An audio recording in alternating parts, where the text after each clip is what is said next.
Kurs zázrakov, lekcia 171. Začíname ďalšiu etapu opakovania s väčším nasadením a pripravenosťou na hlbšie pochopenie.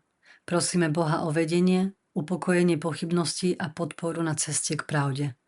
Ústrednou myšlienkou je: Boh je len láska a preto som ňou aj ja.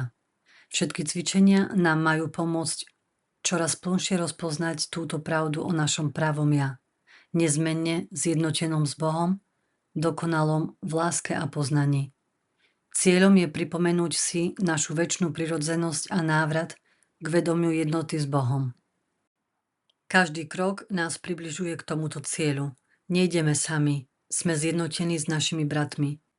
Spoločné učenie, prax a odpustenie vedú k uznaniu jednoty celého stvorenia. Opakovanie sa zakladá na neustálom pripomínaní si hlavnej myšlienky. Začíname ňou a končíme každý deň a každé obdobie cvičení. Keď prekračujeme slová k ich významu, nachádzame pokoj, pravdu a odpočinok. Boh je len láska a preto som ňou aj ja. Toto opakovanie začína novú etapu. Prechod od samotného pochopenia k živému prežívaniu pravdy. V úvode sa objavuje výnimočný moment.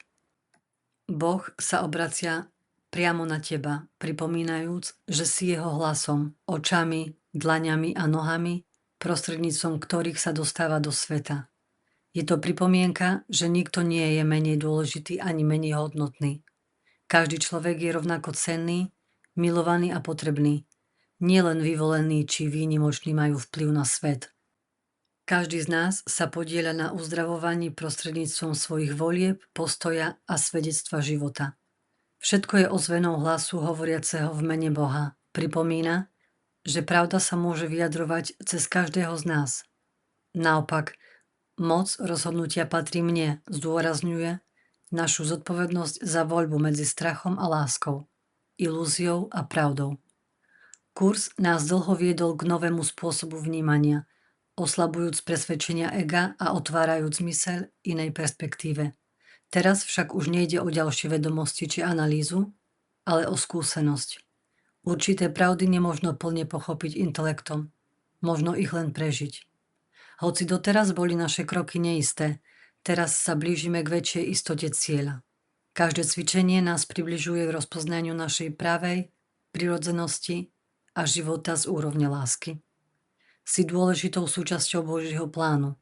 Prostredníctvom voľby lásky, pravdy a autentickosti sa stávaš svetlom pre iných. Nemusíš byť výnimočný v očiach sveta. Stačí, ak si pamätáš, kým skutočne si. Boh je len láska a preto som ňou aj ja. Všetko je ozvenou hlasu hovoriaceho v mene Boha. Moc rozhodnutia patrí mne.